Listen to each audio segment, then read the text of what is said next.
Praise the Lord. ஆண்டவராகிய இயேசு கிறிஸ்துவின் நாமத்தில் உங்களுக்கு என் அன்பின் வாழ்த்துதலை தெரிவித்துக் கொள்கிறேன். எனக்கு அருமையான தேவ பிள்ளைகளே, ஒவ்வொரு நாளும் இந்த யூடியூப் மூலம் உங்களை சந்திப்பதில் நான் மிகுந்த மகிழ்ச்சி அடைகிறேன். இந்த ஆடியோவை நீங்கள் கேட்டு தேவ ஆசீர்வாதத்தை பெறுவது மட்டுமன்றி, உங்களுக்கு அறிமுகமானவர்கள், உங்கள் நண்பர்கள், உங்கள் உறவினர்களுக்கும் இந்த ஆடியோவை அனுப்பி தேவனுடைய நாமத்தை மகிமைப்படுத்தும்படி உங்களை அன்புடன் கேட்டுக்கொள்கிறேன். இந்த நாளிலும் 2 ராஜாக்கள் 4ஆம் அதிகாரம் 1 வசனம்.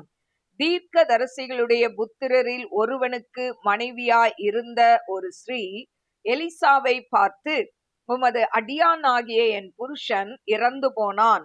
உமது அடியான் கர்த்தருக்கு பயந்து நடந்தான் என்பதை அறிவீர். கடன் கொடுத்தவன் இப்போது என் 2 குமாரரையும் தனக்கு அடிமைகளாக்கி கொள்ள வந்தான் என்றான். எலிசா அவளை நோக்கி, நான் உனக்கு என்ன செய்ய வேண்டும்? வீட்டில் உன்னிடத்தில் என்ன இருக்கிறது சொல் என்றான். அதற்கு அவள், ஒரு குடம் எண்ணெய் அல்லாமல் உமது அடியாளுடைய வீட்டில் வேறொன்றும் இல்லை என்றாள்.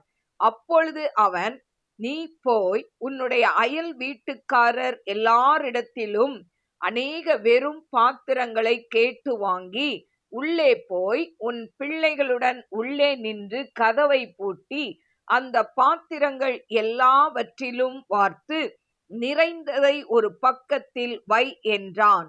அவள் அவனிடத்திலிருந்து போய் தன் பிள்ளைகளுடன் கதவை பூட்டிக் கொண்டு இவர்கள் பாத்திரங்களை அவளிடத்தில் கொடுக்க அவள் அவைகளில் வார்த்தாள். அந்த பாத்திரங்கள் நிறைந்த பின் அவள் தன் மகன் ஒருவனை நோக்கி, இன்னும் ஒரு பாத்திரம் கொண்டு வா என்றாள். அதற்கு அவன், வேறே பாத்திரம் இல்லை என்றான். அப்பொழுது எண்ணெய் நின்று போயிற்று. அவள் போய் தேவனுடைய மனுஷனுக்கு அதை அறிவித்தாள். அப்பொழுது அவன், நீ போய் அந்த எண்ணெயை விற்று உன் கடனை தீர்த்து மீந்ததை கொண்டு நீயும் உன் பிள்ளைகளும் ஜீவனம் பண்ணுங்கள் என்றான்.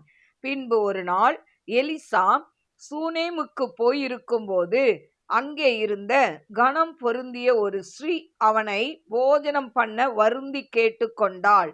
அப்படியே அவன் பயணப்பட்டு வருகிற போதெல்லாம் போஜனம் பண்ணும்படி அங்கே வந்து தங்குவான். அவள் தன் புருஷனை நோக்கி, இதோ நம்மிடத்தில் எப்போதும் வந்து போகிற தேவனுடைய மனுஷனாகிய இவர் பரிசுத்தவான் என்று காண்கிறேன். நாம் மெத்தையின் மேல் ஒரு சிறிய அறை வீட்டை கட்டி அதில் அவருக்கு ஒரு கட்டிலையும் மேஜையையும் நாற்காலியையும் குத்து விளக்கையும் வைப்போம். அவர் நம்மிடத்தில் வரும்போது அங்கே தங்கலாம் என்றாள். ஒரு நாள் அவன் அங்கே வந்து அந்த அறை வீட்டிலே தங்கி அங்கே படுத்து கொண்டிருந்தான். அவன் தன் வேலைக்காரனாகிய கேயாசை நோக்கி, இந்த சூனேமியாளை அழைத்து கொண்டு வா என்றான். அவளை அழைத்து கொண்டு வந்தான். அவள் அவனுக்கு முன்பாக நின்றாள். அவன் கேயாசியை பார்த்து, இதோ இப்படிப்பட்ட சகல சலக்கரணையோடும் எங்களை விசாரித்து வருகிறாயே, உனக்கு நான் என்ன செய்ய வேண்டும்? ராஜாவினிடத்திலாவது சேனாபதி இடத்திலாவது உனக்காக நான் பேச வேண்டிய காரியம் உண்டோ என்று அவளை கேள் என்றான். அதற்கு அவள், என் ஜனத்தின் நடுவே நான் சுகமாய் குடியிருக்கிறேன் என்றாள். அவளுக்கு செய்ய வேண்டியது என்னவென்று கேயாசியை அவன் கேட்டதற்கு அவன், அவளுக்கு பிள்ளை இல்லை, அவள் புருஷனும் பெரிய வயதுள்ளவன் என்றான். அப்பொழுது அவன், அவளை கூப்பிடு என்றான். அவளை கூப்பிட்ட போது அவள் வந்து வாசற்படியிலே நின்றாள். அப்பொழுது அவன், ஒரு பிராண உற்பத்தி கால திட்டத்திலே ஒரு குமாரனை அணைத்து கொண்டிருப்பாய் என்றான். அதற்கு அவள், ஏது தேவனுடைய மனுஷனாகிய ஆண்டவனே, உமது அடியாளுக்கு அபத்தம் சொல்ல வேண்டாம் என்றாள். அந்த ஸ்ரீ கர்ப்பம் தரித்து எலிசா தன்னோடே சொன்னபடி ஒரு உற்பத்தி கால திட்டத்தில் ஒரு குமாரனை பெற்றாள். அந்த பிள்ளை வளர்ந்தான். ஒரு நாள் அவன் அறுப்பறுக்கிறவர்களிடத்தில் இருந்த தன் தகப்பன் அண்டைக்கு போயிருக்கும் போது தன் தகப்பனை பார்த்து, என் தலை நோகிறது, என் தலை நோகிறது என்றான். அப்பொழுது அவன், வேலைக்காரனிடத்தில் இவனை இவன் தாயினிடத்தில் எடுத்துக்கொண்டு போய் விடு என்றான். அவனை எடுத்து அவன் தாயினிடத்தில் கொண்டு போன போது அவன் மத்தியானம் மட்டும் அவள் மடியில் இருந்து செத்து போனான். அப்பொழுது அவள் ஏறி போய் அவனை தேவனுடைய மனுஷன் கட்டிலின் மேல் வைத்து அவன் வைக்கப்பட்ட அறையின் கதவை பூட்டி கொண்டு போய் தன் புருஷனிடத்தில் ஆள் அனுப்பி, நான் சீக்கிரமாய் தேவனுடைய மனுஷன் இருக்கும் இடம் மட்டும் போய் வரும்படிக்கு வேலைக்காரரில் ஒருவனையும் ஒரு கழுதையையும் எனக்கு அனுப்ப வேண்டும் என்று சொல்ல சொன்னாள். அப்பொழுது அவன், இது அமாவாசையும் அல்ல, ஓய்வு நாளும் அல்லவே, நீ இன்றைக்கு அவரிடத்திற்கு போக வேண்டியது என்ன என்று கேட்க சொன்னான். அதற்கு அவள், எல்லாம் சரிதான், நான் போக வேண்டி இருக்கிறது என்று சொல்லி அனுப்பி கழுதையின் மேல் சேணம் வைத்து ஏறி தன் வேலைக்காரனை நோக்கி, இதை ஓட்டி கொண்டு போ, நான் உனக்கு சொன்னால் ஒழிய போகிற வழியில் எங்கும் ஓட்டத்தை நிறுத்தாதே என்று சொல்லி புறப்பட்டு கர்மேல் பர்வதத்தில் இருக்கிற தேவனுடைய மனுஷரிடத்திற்கு போனாள். தேவனுடைய மனுஷன் தூரத்திலே அவளை வர கண்டு தன் வேலைக்காரனாகிய கேயாசியை பார்த்து, அதோ சூனேமியாள் வருகிறாள், நீ அவளுக்கு எதிர்கொண்டு ஓடி, நீ சுகமாய் இருக்கிறாயா, உன் புருஷன் சுகமாய் இருக்கிறானா, அந்த பிள்ளை சுகமாய் இருக்கிறதா என்று அவளிடத்தில் கேள் என்றான். அவள், சுகம்தான் என்று சொல்லி பர்வதத்தில் இருக்கிற தேவனுடைய மனுஷனிடத்தில் வந்து அவன் காலை பிடித்து கொண்டாள். அப்பொழுது கேயாசி அவளை விலக்கிவிட வந்தான்.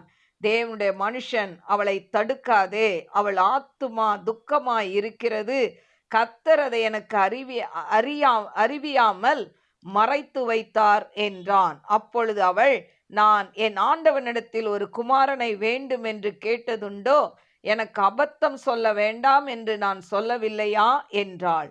அப்பொழுது அவன் கேயாசியை பார்த்து, நீ உன் இடையை கட்டி கொண்டு உன் தடியை உன் கையில் பிடித்து கொண்டு வழியில் ஒருவனை சந்தித்தாலும் அவனை வினவாமலும் உன்னை ஒருவன் வினவினாலும் அவனுக்கு மறுமொழி சொல்லாமலும் போய் என் தடியை அந்த பிள்ளையின் முகத்தின் மேல் வை என்றான். பிள்ளையின் தாயோ, நான் உம்மை விடுகிறதில்லை என்று கர்த்தரின் ஜீவனையும் உம்முடைய ஜீவனையும் கொண்டு சொல்கிறேன் என்றாள். அப்பொழுது அவன் எழுந்திருந்து அவள் பின்னே போனான். கேயாசி அவளுக்கு முன்னே போய் அந்த தடியை பிள்ளையின் முகத்தின் மேல் வைத்தான். ஆனாலும் சத்தமும் இல்லை, உணர்ச்சியும் இல்லை. ஆகையால் அவன் திரும்பி அவனுக்கு எதிர்கொண்டு வந்து பிள்ளை விழிக்கவில்லை என்று அவனுக்கு அறிவித்தான். எலிசா வீட்டிற்குள் வந்தபோது இதோ அந்த பிள்ளை அவன் கட்டிலின் மேல் செத்து கிடந்தான். உள்ளே போய் தங்கள் இருவருக்கும் பின்னாக அவன் கதவை பூட்டி கர்த்தரை நோக்கி வேண்டுதல் செய்து கிட்ட போய் தன் வாய் பிள்ளையின் வாயின் மேலும் தன் கண்கள் அவன் கண்களின் மேலும் தன் உள்ளங்கைகள் அவன் உள்ளங்கைகள் மேலும் படும்படியாக அவன் மேல் குப்புற படுத்து கொண்டான். அப்பொழுது பிள்ளையின் உடல் அனல் கொண்டது. அவன் எழுந்து அறை வீட்டில் இங்கும் அங்கும் உலாவி திரும்ப கிட்ட போய் அவன் மேல் குப்புற படுத்தான். அப்பொழுது அந்த பிள்ளை 7 தரம் தும்மி தன் கண்களை திறந்தான். அப்பொழுது அவன் கேயாசியை கூப்பிட்டு, அந்த சூனேமியாளை அழைத்து கொண்டு வா என்றான். அவளை அழைத்து கொண்டு வந்தான். அவள் அவனிடத்தில் வந்தபோது அவன், உன் குமாரனை எடுத்து கொண்டு போ என்றான். அப்பொழுது அவள் உள்ளே போய் அவன் பாதத்தில் விழுந்து தரை மட்டும் பணிந்து தன் குமாரனை எடுத்து கொண்டு வெளியே போனாள். எலிசா கில்காலுக்கு திரும்பி போய் இருக்கையில் தேசத்திலே பஞ்சம் உண்டாயிற்று. தீர்க்கதரிசிகளின் புத்திரர் அவனுக்கு முன்பாக உட்கார்ந்திருந்தார்கள். அவன் தன் வேலைக்காரனை நோக்கி, நீ பெரிய பானையை அடுப்பிலே வைத்து தீர்க்கதரிசிகளின் புத்திரருக்கு கூழ் காய்ச்சு என்றான். ஒருவன் கீரைகளை பறிக்க வெளியிலே போய் ஒரு பேய் குமட்டி கொடியை கண்டு அதன் காய்களை மடி நிறைய அறுத்து வந்து அவைகளை அறிந்து கூழ்பானையிலே போட்டான். அது இன்னதென்று அவர்களுக்கு தெரியாதிருந்தது. சாப்பிடாதை ஜனங்களுக்கு வார்த்தார்கள். அவர்கள் அந்த கூழில் எடுத்து சாப்பிடுகிற போது அதை சாப்பிடக் கூடாமல் தேவனுடைய மனுஷனே பானையில் சாவு இருக்கிறது என்று சத்தமிட்டார்கள். அப்பொழுது அவன் மாவை கொண்டு வர சொல்லி அதை பானையிலே போட்டு ஜனங்கள் சாப்பிடும்படி அவர்களுக்கு வார் என்றான். அப்புறம் பானையிலே தோஷம் இல்லாமற் போயிற்று. பின்பு பாகால் சீலோசாவில் இருந்து ஒரு மனுஷன் தேவனுடைய மனுஷனுக்கு முதற் பலனான வார் கோதுமையின் 20 அப்பங்களையும் தாழ் கதிர்களையும் கொண்டு வந்தான். அப்பொழுது அவன் ஜனங்களுக்கு சாப்பிட கொடு என்றான். அதற்கு அவனுடைய பணிவிடைக்காரன், இதை நான் 100 பேருக்கு முன் வைப்பது எப்படி என்றான். அதற்கு அவன், அதை ஜனங்களுக்கு சாப்பிட கொடு, சாப்பிட்ட பிற்பாடு இன்னும் மீதி உண்டாயிருக்கும் என்று கர்த்தர் சொல்கிறார் என்றான். அப்பொழுது அவர்களுக்கு முன்பாக அதை வைத்தான். கர்த்தருடைய வார்த்தையின்படியே அவர்கள் சாப்பிட்டதும் அன்றி மீதியும் இருந்தது. எனக்கு அருமையான தேவ பிள்ளைகளே, இந்த இடத்துல பார்த்தீங்கன்னா 2 ராஜாக்கள் 4ஆம் அதிகாரம் 1 முதல் 44 வசனங்களை நான் வாசித்திருக்கிறேன். எனக்கு அருமையான தேவ பிள்ளைகளே, இதுல பார்த்தீங்கன்னா இந்த 2 ராஜாக்கள் 4ஆம் அதிகாரத்துல இந்த எலிசா செய்த அற்புதங்களை நாம் பார்க்கலாம். முதலாவது, ஒரு தீர்க்கதரிசியினுடைய மனைவி. அந்த தீர்க்கதரிசியுடைய அந்த அந்த தீர்க்கதரிசி கடன் பிரச்சனை, ஆனா கடன் இருக்கு, அவன் இறந்து போயிட்டான். இப்போ அந்த தீர்க்கதரிசியுடைய மனைவி 2 பிள்ளைகளும் இருக்கிறாங்க. கடன் கொடுத்தவர்கள் இந்த பிள்ளைகளை நாங்க அடிமையா கொண்டு போயிரோன்னு மிரட்டுறாங்க. இந்த சூழ்நிலையில அவ எலிசா கிட்ட சொல்லும்போது எலிசா கேட்கிறாரு, உனக்கு என்ன செய்ய வேண்டும் அப்படின்னு கேள்வி கேட்கிறார். எனக்கு அருமையான தேவ பிள்ளைகளே, இந்த கேள்விய தீர்க்கதரிசியான எலிசா கேட்டபோது கேட்கிறான். அது மட்டுமல்ல, வீட்டில் உன்னிடத்தில் என்ன இருக்கிறது அப்படின்னு கேட்கிறாரு. கேட்ட உடனே இவ சொல்றா, ஒரு குடம் எண்ணெய் அல்லாமல், ஒரு குடம் ஆயில் இல்லாம வேற எதுவும் என்கிட்ட இல்ல அப்படின்னு சொல்றா. எனக்கு அருமையான தெய்வ பிள்ளைகளே, இப்படி சொன்ன உடனே இந்த எலிசா சொல்றாரு, நீங்க பக்கத்துல எல்லார்கிட்டையும் போய் பாத்திரம் வாங்குங்க. பாத்திரத்தெல்லாம் வாங்கி ஒரு வீட்டுக்குள்ள போய் நீயும் உன் பையனும் போய் கதவை பூட்டிக்கிட்டு நீங்க இந்த எண்ணெய என்ன பண்ணுங்க, ஒவ்வொரு பாத்திரத்திலையும் ஊத்துங்க அப்படின்னு சொல்றார். உடனே இந்த தீர்க்கதரிசியுடைய மனைவி கீழ்ப்படிந்து அக்கம் பக்கத்துல எல்லார்கிட்டையும் பாத்திரத்தை வாங்கி அந்த ரூம் ஃபுல்லா அவங்க என்ன பண்றாங்க, அடுக்கி வச்சுட்டு கதவை மூடிக்கிட்டு அவங்க தீர்க்கதரிசி சொன்னது போலவே அந்த எண்ணெயை ஒவ்வொரு பாத்திரத்திலையும் ஊத்த ஊத்த அது வந்துக்கிட்டே இருக்கு. அதுக்கப்புறமா அவங்க பையனை பார்த்து கேட்குறாங்க, இன்னொரு பாத்திரம் கொண்டு வா அப்படின்னு சொல்லும்போது அவன் இல்லை அப்படின்னு சொல்றான். உடனே எண்ணெயும் நின்று போயிற்று என்று சொல்லி பார்க்கிறோம். எனக்கு அருமையான தேவ பிள்ளைகளே, இந்த நாளிலையும் இதிலிருந்து நம்ம கற்றுக்கொள்ள வேண்டியது ஒன்று என்னன்னா, நம்முடைய வாழ்க்கையில, அதாவது இன்னைக்கு எல்லாம் எல்லாம் இருக்கும். ஆனா சிலர் சொல்லுவாங்க, இல்ல ஒன்றும் இல்லை ஒன்றும் இல்லை, நீ ஒன்றும் இல்லைன்னு சொன்னீங்கன்னா அது இல்லாமலே போயிடும். எனக்கு அருமையான தேவ பிள்ளைகளே, நம்ம அந்த இல்லைன்னு சொல்லாம, ஆண்டவர் என்னை ஆசீர்வதிச்சிருக்கிறார், ஆண்டவர் என்னோட கூட இருக்கிறார், ஆண்டவர் அதை பார்த்துக்குவார், இப்படி நாம் சொல்ல படித்து கொள்ள வேண்டும். வீட்டில் கூட பார்த்தீங்கன்னா, இந்த பொருள் இல்லை, அது இல்லை, இது இல்லை, இந்த சாமான் இல்லை, இந்த மளிகை சாமான் இல்லை, இல்லை இல்லை இல்லைன்னு சொல்றத நிறுத்திட்டு, அது நம்ம வீட்டுல கொஞ்சம் இருக்கும்போதே என்ன பண்ணணும், கடையில இருந்து வாங்கி வைத்து கொள்ள வேண்டும். அதாவது நீங்க இப்போ ஒரு அரிசி வாங்குறீங்கன்னா, ஒரு மூட்டை அரிசி காலி ஆகிற வரைக்கும் அத சொல்லாம, காலியாகி வெறும் பாத்திரம் வந்த உடனே வீட்டுல அரிசியே இல்லை அப்படின்னு சொன்னா, அப்போ வீட்டுல என்ன வரும், பிரச்சனை வரும், சண்டை வரும். ஆனா அது கொஞ்சம் இருக்கும்போதே என்ன சொல்லணும், அரிசி கொஞ்சம் இருக்கு வாங்கணும் அப்படின்னு நீங்க சொல்ல படிக்கணும், பெண்களாகிய நீங்க. ஏன்னு சொன்னா, அந்த கொஞ்சம் இருக்கும்போதே கொஞ்சம் அரிசி தான் இருக்கு வாங்கணும் அப்படின்னு நீங்க சொல்லிட்டீங்கன்னா அவங்க கரெக்டா வாங்கி போடுவாங்க. ஆனா எல்லாம் தொடச்சி வச்சுட்டு இல்லைன்னு சொன்னா, நம்ம வாழ்க்கையில எதெல்லாம் இல்லை இல்லை இல்லைன்னு பேசிக்கிட்டே இருக்கோமோ ஒண்ணுமே இல்லாமலே போயிடும். நிறைய பேர் பார்த்தீங்கன்னா, கையில பணம் இருக்கும், யாராவது வந்து ஒரு 100 ரூபாய் கொடுங்களேன், இல்லை 1000 ரூபாய் கொடுங்களேன், ஐயோ கையில இல்லவே இல்லையே. ஆனா கை நிறைய வச்சிருப்பாங்க. பீரோல இருக்கலாம், இல்ல எப்படியாவது இருக்கலாம். ஆனா, குடுக்க மனசு இல்லாம இல்லன்னு சொல்லுவாங்க. ஆனா, அப்படி இல்லன்னு சொல்லாதீங்க. நெறைய கேட்டா, உங்களால எவ்வளோ முடியுமோ அத குடுத்து அனுப்புங்க. அத ரிட்டர்ன் தருவாங்களா, தரமாட்டாங்களான்னு எதிர்பார்க்காதீங்க. ஆனா, கேட்கறது நெறையா உங்களால குடுக்க முடியலையா, உங்க கையில இருக்கத குடுத்து அனுப்புங்க. இல்லன்னு பதில் சொல்லாதீங்க. எனக்கு அருமையான தெய்வ பிள்ளைகளே, இப்ப எல்லாத்துலயும் ஊத்தி நெறச்சிட்டா, இப்போ போயி எல்லாம் நமக்கு கிடைச்சிருச்சு, அப்படி எவனா செய்யலாம்னு நெனைக்கல. திரும்ப ஊழியக்காரர்ட்ட போய் ஆலோசனை கேட்கறான். அவர் சொல்றாரு, "இத வித்து என்ன பண்ணுங்க, கடனெல்லாம் அடைச்சிட்டு, மீந்தத கொண்டு நீங்க உங்க வாழ்க்கைய நடத்துங்க" அப்படின்னு சொல்றாரு. அதன்படி அவங்க கீழ்ப்படியிறாங்க. அடுத்தது இப்போ இது வந்து ஒரு அற்புதம். அடுத்து 2வது அற்புதம், அவர் வந்து சூனேமி அதாவது அ சூனேமுக்கு போகிறாள். அ அங்க அ அதாவது சூனேம்ன்ற ஒரு இடத்துக்கு இவர் அடிக்கடி போகும்போது, அங்க ஒரு ஸ்திரீ என்ன பண்ணுவாங்களாம், அவங்க வீட்ல வந்து சாப்பிடும்படியா இவரை வருந்தி கேட்டுக்கொண்டபடியினால், இவர் அந்த இடத்துக்கு போகும்போதெல்லாம் இந்த சூனேமியாள் வீட்டுக்கு போயி, அங்க என்ன பண்ணுவாரு, சாப்பிடுவாரு. இப்ப அடிக்கடி இவர் வந்து சாப்பிட்டு போகும்போது, அவ சொன்னாளாம், தன்னுடைய ஹஸ்பண்ட்ட போய் சொல்றா, "இவர் இப்படி அடிக்கடி வந்து போறாரு. இந்த மனுஷன் ஒரு தேவனுடைய மனுஷன். இவர் ஒரு பரிசுத்தவான் பார்க்கிறேன்.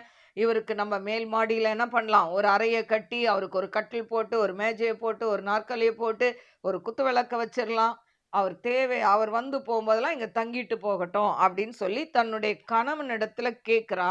அந்த கணவனும் அதுக்கு சரி என்று சொல்லி சம்மதித்து அந்த இடத்த அவங்க அந்த ஊழியக்காரருக்கு கொடுக்கிறதை பார்க்கிறோம். எனக்கு அருமையான தேவ பிள்ளைகளே, ஊழியக்காரருக்கு உதவி செய்வது தவறு இல்ல. ஆனா, ஊழியக்காரர் எப்படிப்பட்ட ஊழியக்காரர்? அவர் உண்மையானவரா? கர்த்தருக்கு உண்மையா இருக்கிறாங்களா? அப்படின்னு சொல்லி பார்த்து உங்க வீட்ல இடம் கொடுக்கணும். எல்லாருக்கும் என்ன பண்ணக்கூடாது? இடம் கொடுக்கக்கூடாது. இவ சொல்றா, "அவர் பரிசுத்தவான் என்று காண்கிறேன்." அப்போ அவங்களுடைய கனிகள், அவங்களுடைய நடக்கை எல்லாத்துலயும் பார்க்கும்போதே தெரியும். அவங்க வந்து ஒரிஜினல் ஆளா, டூப்ளிகேட்டா என்று தெரியும். அத அறிஞ்சு உதவி செஞ்சீங்கன்னா பிரச்சனை வராது. அறியாம உதவி செஞ்சீங்கன்னா, நாளைக்கு பிரச்சனை வரும். அப்போ பாருங்க, இப்படி அவர் அங்க தங்கி இருக்கிறாரு. தங்கி இருக்கும்போது ஒரு நாள் தன்னுடைய வேலைக்காரன கூப்பிடுறாரு. கேயாசிய கூப்பிட்டு, "இந்த அம்மாக்கு என்ன வேணும்? இவருக்கு அதாவது இவங்களுக்கு என்ன தேவை இருக்குன்னு கேளு. நான் வேணா ராஜா கிட்ட பேசணுமா? இல்ல யார்கிட்ட பேசணும்? சேனாதிபதி இடத்துல பேசணுமா? இவங்களுக்கு என்ன செய்யணும்? இவங்களுக்கு ஏதாவது தேவை இருக்கா? கேளு" அப்படின்னு சொல்லி கேட்க கேட்க சொல்றாரு. கேட்க சொல்லும்போது, இந்த சூனேமியாள் ஒரே வார்த்தை சொல்றா, "என் ஜனத்தின் நடுவே நான் சுகமாய் குடியிருக்கிறேன்." அல்லேலூயா! இன்னைக்கு இந்த சாப்டர்ல நம்ம என்ன படிக்கணும்னா, நம்ம யாராவது உங்ககிட்ட எப்படி இருக்கிறீங்க? சிஸ்டர் நல்லா இருக்கீங்களா? பிரதர் நல்லா இருக்கீங்களா? கேட்டா என்ன சொல்லணும்? இந்த சூனேமியாள் சொன்னது போல, "என் ஜனத்தின் நடுவே நான் சுகமாயிருக்கிறேன். கர்த்தர் என்ன நல்லா வச்சிருக்கிறார். நான் நல்லா இருக்கேன்." இப்போ ஒருத்தர் உங்ககிட்ட கேட்ட உடனே நம்மளுடைய குறைகளை தான் நம்ம முதல் சொல்ல பார்ப்போம். ஆனா அந்த குறைகளை சொல்லாம 1000 குறைகள் உங்க வீட்டில் இருக்கலாம், 1000 பிரச்சனைகள் இருக்கலாம். திடீர்னு ஒருத்தர் உங்களை பார்த்து, "சிஸ்டர் நல்லா இருக்கீங்களா? எப்படி இருக்கீங்க?" "நல்லா இருக்கிறேன். கர்த்தர் எங்களை ஆசீர்வாதமா வச்சிருக்கிறார்." உனக்கு ஆசீர்வாதமே இல்லாம இருக்கலாம். ஆனா நீ சொல்ல வேண்டியது என்ன?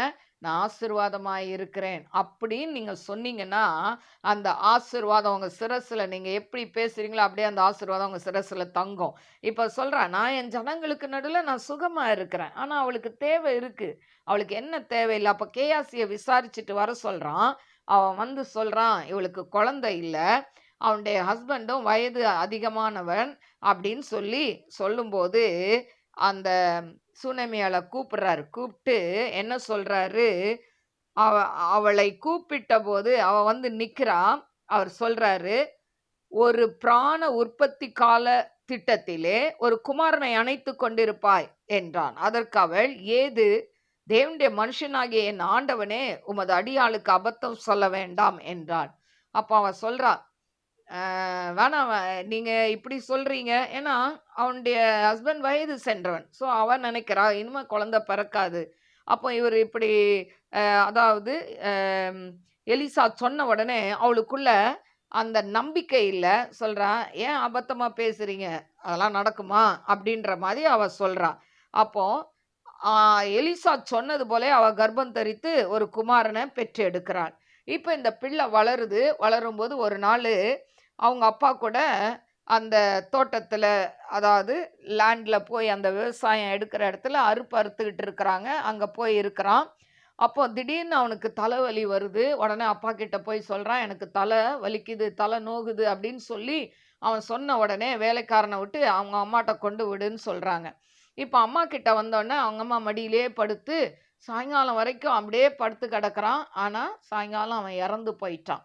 இந்த அம்மாவால தாங்கவே முடியல. நான் குழந்தைய கேட்கலையே, அவரா வந்து உனக்கு குழந்தை பிறக்கும்னாரு, இப்ப குழந்தை வந்தது, ஆனா இப்ப என்ன பண்ணிட்டான், அவன் இறந்து போயிட்டானே அப்படின்னு சொல்லி அவங்க என்ன பண்றாங்க, அந்த செத்து போன தன் மகனை எடுத்துக்கொண்டு போய் அந்த அவங்க எந்த மாடியில அந்த ஊழியக்காரருக்கு இடம் கொடுத்தாங்களோ அந்த கட்டில போய் படுக்க வச்சுட்டாங்க. படுக்க வச்சுட்டு வீட்டை வெளிப்பக்கமா பூட்டிட்டு அவங்க ஹஸ்பண்ட்ட சொல்றாங்க, எனக்கு ஒரு கழுதையும் வேலைக்காரனும் வேணும். நான் இப்ப எங்க போகணும், நான் வந்து அதாவது நான் அந்த தேவனுடைய மனுஷனை பார்க்கணும் அப்படின்னு சொல்லும்போது அவங்க வீட்டுக்காரர் சொல்றாரு, இது அமாவாசை நாளும் இல்லையே, ஓய்வு நாளும் இல்லையே, நீ ஏன் அவரை போய் பார்க்கணும் அப்படின்னு கேட்கும்போது, இல்லை நான் பார்க்கணும். பாருங்க, அந்த சூனியமையாளுக்கு எவ்வளோ ஒரு நம்பிக்கை. செத்துப்போன மகனை அவருடைய கட்டில்ல போட்டுட்டா, கதவை பூட்டிட்டா, தான் கணவன்கிட்டயும் பிள்ளை செத்து போனதை சொல்லல. பாருங்க, அப்போ அவங்களுடைய எதிர்பார்ப்பு என்ன, இந்த ஊழியக்காரன் வந்தா என் பிள்ளை பொழைப்பான் அப்படின்ற ஒரு நம்பிக்கையில யார்கிட்டயுமே சொல்லாம, இன்னைக்கு அப்படி நம்மளால இருக்க முடியுமா? யோசித்து பாருங்க. ஒரு செத்து போன, அதாவது பிள்ளைய போட்டுட்டு இவ்வளோ வந்து அவங்க ஸ்டெபனா நிக்க முடியுமா? ஆனா அவங்க நம்பிக்கை ஆண்டவர் மேல வைக்கிறாங்க, ஊழியக்காரர் மேல வைக்கிறாங்க. இப்ப இந்த ஊழியக்காரன் வந்து ஜெபம் பண்ணா இந்த பிள்ளை எழும்பிரும்ன்ற நம்பிக்கையில இவங்க யாருக்கிட்டயுமே சொல்லல, வீட்டுக்கார்ட்ட கூட சொல்லல. அவங்க போறாங்க. அப்போ வேலைக்காரனை பார்த்து சொல்றாங்க, நீ கழுதையை ஓட்டிட்டு போ, எங்கேயும் நிறுத்தாத வழியில வேகமா போன்றாங்க. இப்போ போய்கிட்டே இருக்கும்போது தூரத்திலே பார்க்குறாரு எலிசா. இவ வர்றதை பார்த்த உடனே கேயாசி அனுப்புறாரு. நீ சுகமா இருக்கிறியா, உங்க வீட்டுக்காரர் நல்லா இருக்கிறாரா, உன் பிள்ளை நல்லா இருக்கான்னு கேட்டா, அப்பவும் கேயாசி கிட்ட என் பிள்ளை இறந்துருச்சுன்னு சொல்லல, சுகமா இருக்கிறேன், அவ்வளவுதான். ஒரே வார்த்தையில சுகம்தான் அப்படின்னு முடிச்சிட்டா. அங்கேயும் வந்து தன்னுடைய குறைய சொல்லல. இப்ப நேரா போய் எலிசா கால்ல விழுந்து, நான் குழந்தை கேட்டேன்னா அபத்தம் சொல்லாதீங்கன்னு சொன்னேன்ல, இப்ப என் பிள்ளை செத்து போச்சுல்ல அப்படின்னு சொன்ன உடனே இவர் என்ன பண்றாரு, கேயாசி கிட்ட தன் தடியை கொடுத்து, இதை எடுத்துட்டு போ, எங்கேயும் நிக்காத, யார்கிட்டயும் பேசாத, வழியில நேரா போய் பிள்ளையுடைய முகத்துல இந்த தடியை வை அப்படின்னு சொல்லி தன்னுடைய அதாவது தன்கிட்ட இருந்ததை கொடுத்து அனுப்புறாரு. இப்போ இவன் போய் என்ன பண்றான், நேரா போய் பிள்ளையுடைய முகத்துல வைக்கிறான். ஆனா அந்த பிள்ளை எழும்பல. ஆனா இவ சொல்றா, எனக்கு இந்த கேயாசிலாம் தேவை கிடையாது, நீங்க வரணும்னு சொல்லி, நீங்க வரலன்னா நான் இங்கேருந்து போக மாட்டேன்னு சொல்லி அடம் பிடிச்சி அவரை கூட்டிட்டு போறா. இப்போ போன உடனே இவங்களையெல்லாம் வெளியே தள்ளிட்டு இந்த கதவை பூட்டிட்டு தன் கண்கள் அந்த குழந்தை, அந்த அதாவது செத்து போன அந்த மகனுடைய கண்களோடு வைத்து தன்னுடைய கைகளை அவன் உள்ளங்கையில வைத்து அவன் மேல அப்படியே முகம் குப்புற என்ன பண்றான், படுத்து கொண்டான். படுத்து கொண்ட உடனே அந்த பிள்ளைக்குள்ள ஒரு அனல் உண்டாகிறத அவன் உணர்றான். உடனே திரும்ப எழுந்து திரும்ப போய் அங்கேயும் இங்கேயும் நடந்து என்ன பண்றான், நடந்தான்னு இருக்கு. அப்ப நடந்தா என்ன பண்ணியிருப்பான், ஜெபம் பண்ணியிருப்பான். அதே மாதிரி வந்து படுக்கிறார் எலிசா. படுக்கும்போது பார்த்தீங்கன்னா, திரும்ப அந்த பையன் என்ன பண்றான், அப்படியே 7 முறை என்ன பண்றான், தும்முறான். தும்பும்போது தும்மி கண்ணை முழிச்சுக்கிறான். உடனே அவங்க அம்மாவை கூப்பிட்டு அனுப்புறான். கேயாசி கூட்டிட்டு வரான். அப்ப கூட்டிட்டு வந்தோடனே, இந்த அவன் பிள்ளை உயிரோட எழுந்திருச்சு, கூட்டிட்டு போ அப்படின்னு சொல்றாரு. சொன்ன உடனே அவ கால்கள்ல விழுந்து அவ என்ன பண்றா, தேங்க் பண்ணி அந்த பிள்ளைய கொண்டு போறத நம்ம பார்க்கிறோம். அப்போ எலிசா செய்த 2வது இந்த இடத்துல, இந்த சாப்டர்ல 2வது அற்புதம். முதல் வந்து தீர்க்கதரிசியுடைய மனைவி, அவங்க வாழ்க்கையில ஒரு அற்புதம் நடக்குது. அடுத்தது இந்த சூனேமியால் வீட்டுல ஒரு அற்புதம் நடக்குது. அடுத்தது பார்த்தீங்கன்னா 38ஆம் வசனத்துல பார்த்தீங்கன்னா, இவர் கில்காலுக்கு போறார். அங்க பார்த்தா அந்த தேசத்துல பயங்கரமான ஒரு பஞ்சம். உடனே இந்த தீர்க்கதரிசிகளின் புத்திரர், அதாவது பைபிள் இது படிக்கிற அந்த அதாவது இப்போ பைபிள் காலேஜ்லாம் படிக்கிறாங்களா, அந்த மாதிரி தீர்க்க தரிசன சொல்லி கொடுக்குற ஒரு அதுல படிக்கிறவர்கள் இவங்களுக்கு என்ன பண்றாங்க, அந்த தீர்க்கதரிசியின் புத்திரருக்கு கூழ் காய்ச்சுன்றாரு. இப்போ ஒரு பெரிய பானையை வச்சு கூழ் காய்க்கிறாங்க. அப்போ வெளியில போய் இவங்க என்ன பண்றாங்க, கீரையெல்லாம் எடுத்துட்டு வராங்க. அந்த கீரைய எடுத்துட்டு வரும்போது, அவங்க பேய் கொமட்டி அந்த கொடி, அது பேய் கொமட்டி காய். இந்த காய் அவங்களுக்கு தெரியல அது என்ன காய்ன்னு. ஆனா, இத அறுத்துட்டு வந்து என்ன பண்றாங்க, அத வெட்டி இந்த பானையில போடுறாங்க. போட்ட உடனே, அத கூழ காய்ச்சி எல்லாருக்கும் குடுக்குறாங்க.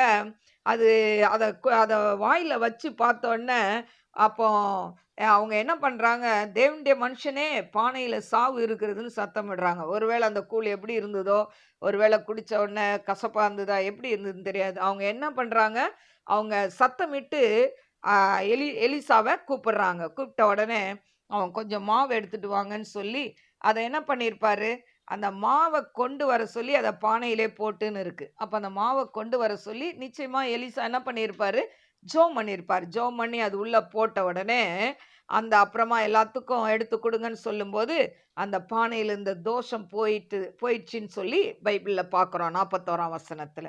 இது இந்த சாப்டர்ல இது 3வது அற்புதம். அடுத்தது 4வது ஒரு அற்புதத்த நம்ம இந்த இடத்துல பார்க்கிறோம். 42ஆம் வசனத்துல, பின்பு பாகால் சீலிசாவிலிருந்து ஒரு மனுஷன் தேவனுடைய மனுஷனுக்கு முதற் பலனான வார்கோதுமையின் 20 அப்பங்களையும் தாழ் கதிர்களையும் கொண்டு வந்தான். அப்பொழுது அவன் ஜனங்களுக்கு சாப்பிட கொடு என்றான். இப்போ பார்த்தீங்கன்னா, ஒரு அதாவது பாகால் சீலிஷா அப்படின்ற இடத்துல இருந்து ஒரு ஆள் வராரு. அவர் தன் நிலத்துல விளைந்த முதற் பலனை கொண்டு வராரு எலிசாவுக்கு. அப்போ அதுல பார்த்தீங்கன்னா 20 அதாவது வார்கோதுமையின் 20 அப்பங்கள். வார்கோதுமையில இது பண்ண 20 அப்பங்களையும், தாழ் கதிர்களையும் கொண்டு வராரு. கொண்டு வரும்போது இந்த வ த அதாவது எலிசா தன் வேலைக்காரன பார்த்து, "இவங்களுக்கு சாப்பாடு குடுன்னு" சொல்றாரு. அதுக்கு அவன் என்ன சொல்றான், அதற்கு அவனுடைய பணிவிடைக்காரன், "இதை நான் 100 பேருக்கு முன் வைப்பது எப்படி?" என்றான். அதற்கு அதற்கு அவன், "அதை ஜனங்களுக்கு சாப்பிடக் கொடு. சாப்பிட்ட பிற்பாடு இன்னும் மீதி உண்டாயிருக்கும் என்று கர்த்தர் சொல்கிறார்" என்றான். பாருங்க, இந்த இடத்துல அவர் சொல்றாரு, 100 பேருக்கு நான் எப்படி குடுப்பேன் இத? இது 20 அப்பம் தான் இருக்குது. இத 100 பேருக்கு எப்படி பங்கிட்டு குடுக்க முடியும்? அப்படின்னு கேட்கிறார். ஆனா, ஆ இவரு எலிசா என்ன சொல்றாரு, "நீ குடு, மீதி இருக்கும்" அப்படின்னு ஆண்டவர் சொல்றாரு. குடு அப்படின்றாரு. உடனே இவன் எல்லாருக்கும் குடுக்குறாங்க. எல்லாம் சாப்பிட்டு போக மீதியானதை எடுக்கிறதை நாம் பார்க்கிறோம். ஆண்டவர் புதிய ஏற்பாட்டுல 5 அப்பம் 2 மீன்களை கொண்டு 5000 பேருக்கு போஷித்து மீதியான துணிக்கு எடுத்தார். ஆனா பழைய ஏற்பாட்டுல எலிசா 20 அப்பங்களையும் தாழ் கதிர்களையும் ஒரு 100 பேருக்கு என்ன பண்றாரு, அதை பங்கிட்டு மீதியானதை எடுக்கிறதை நாம் பார்க்கிறோம். எனக்கு அருமையான தேவ பிள்ளைகளே, இது இந்த இடத்துல பார்த்தீங்கன்னா 4வது அற்புதம் இந்த எலிசா செய்ததை நாம் பார்க்கிறோம். அப்போ ஃபர்ஸ்ட் அற்புதம் தீர்க்கதரிசியின் மனைவி வீட்டுல நடக்குது. 2வது அற்புதம் சூனேமியாள் வீட்டுல நடக்குது. 3வது அற்புதம் கில்கால்ல, அதாவது அந்த தேசத்துல பஞ்சமா இருக்கு. தீர்க்கதரிசி புத்திரர்கள் கூழ் காய்க்கும் போது அதுல அற்புதம் நடக்குது. 4வது அந்த அதாவது முதற் பலனை கொண்டு வரக்கூடிய அந்த பாகால் சீலிசாவில் இருக்கிற ஒரு மனுஷன், அவனுடைய இதுல அவன் கொண்டு வந்தான். ஆனா அதை கொண்டு 100 பேருக்கு பங்கிட குடுன்னு சொல்றாரு. ஆண்டவர் அந்த இடத்துல அற்புதம் செய்கிறார். அப்போ எலிசா, அதாவது எலிசாவை கொண்டு தேவன் 4 விதமான அற்புதங்களை இந்த இடத்தில் செய்கிறதை நாம் பார்க்கிறோம். எனக்கு அருமையான தேவ பிள்ளைகளே, அப்போ இன்றைக்கு உங்க வாழ்க்கையில கூட இந்த அற்புதங்கள் செய்ய முடியும். நீங்க ஊழியத்தை உண்மையாய் செய்தால், கர்த்தருக்கென்று உண்மையாய் செய்தால், உங்களை கொண்டும் ஆண்டவர் இந்த அற்புதங்களை செய்ய முடியும். ஏன்னு சொன்னா, விசுவாசித்தாயானால் தேவனுடைய மகிமையை காண்பாய். நீங்க விசுவாசித்தீங்கன்னா தேவனுடைய மகிமையை நிச்சயமா பார்க்க முடியும். அதனால இன்னைக்கு ஊழியம் செய்கிறவர்களானாலும் சரி, விசுவாசிகள் ஆனாலும் சரி, கர்த்தரை நீங்க நம்பும் பொழுது, அவரிடத்துல ஜெபிக்கும் பொழுது உங்களுக்கு நிச்சயமாய் அற்புதம் நடக்கும் என்பதை நாம் மறந்து போகக்கூடாது. கண்களை மூடி நாம் ஜெபிப்போம். ஸ்தோத்திரிக்கிறேன் ஆண்டவரே, மகா பரிசுத்தமுள்ள நல்ல தகப்பனே, எலிசாவை கொண்டு ஆண்டவரே நீங்க செய்த அற்புதங்களுக்காய் நன்றி ஆண்டவரே. அப்பா, நீ நேற்றும் இன்றும் என்றும் மாறாத தேவனாய் இருக்கிறீர் ஆண்டவரே. அப்பா தகப்பனே, மாக்கு ஸ்தோத்திரிக்கிற ஆண்டவரே, எலிசாவை கொண்டு செய்த அதே அற்புதத்தை இன்றைக்கும் ஊழிய பாதையில ஊழியம் செய்கிற ஒவ்வொரு பிள்ளைகள் ஒவ்வொருத்தரும் உமக்கு உண்மையாய் யாரெல்லாம் ஊழியம் செய்கிறார்களோ அவர்களுடைய ஊழியத்தில் இந்த அற்புதங்கள் அதிசயங்கள் நடக்கட்டும் ஆண்டவரே. அப்பா உமக்கு ஸ்தோத்திரிக்கிற துதிக்கிற ஆண்டவரே. இதை கேட்டுக்கொண்டு இருக்கிற அன்பு சகோதர சகோதரிகளை கண்ணோக்கி பாருங்க ஏசப்பா. ஆண்டவரே உமக்கு ஸ்தோத்திரிக்கிற துதிக்கிற அப்பா. இந்த ஆண்டவரே சாப்டர்ல அவங்க கற்றுக்கொண்ட ஆண்டவரே காரியங்களை ஆண்டவரே அவங்க கை கொள்ள நீங்க கிருபை கொடுங்க டாடி. ஆண்டவரே உமக்கு ஸ்தோத்திரம் ஆண்டவரே. அப்பா இது யூடியூப்ல பாக்குற ஒவ்வொரு பிள்ளைகளோடும் நீங்க பேசுங்க டாடி. நீர் பேசுகிற தெய்வம் ஆண்டவரே.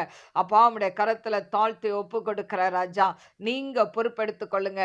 இந்த நாள்ல விசேஷமா எக்ஸாம் எழுதுற எல்லா பிள்ளைகளையும் பிளஸ் பண்ணுங்க ஆண்டவரே. எக்ஸாம் டைம்ல நல்ல சுகத்தை கொடுங்க, பலத்தை கொடுங்க, நல்லா கான்சன்ட்ரேட் பண்ணி படிக்க கிருபை கொடுங்க அப்பா. 10th +1 +2 எழுதுற எல்லா பிள்ளைகளும் ஆண்டவரே அப்பா. சிறு பிள்ளைகள் இந்த எல்கேஜில இருந்து காலேஜ் வரைக்கும் இருக்கிற எல்லா பிள்ளைகளும் ஆண்டவரே நல்லா எக்ஸாம் எழுதுறதுக்கு கிருபை கொடுங்க அப்பா. நாம மகிமைப்படட்டும். எக்ஸாம் டைம்ல எந்த பிள்ளைகளுக்கும் சுகவீனம் வரக்கூடாதுப்பா.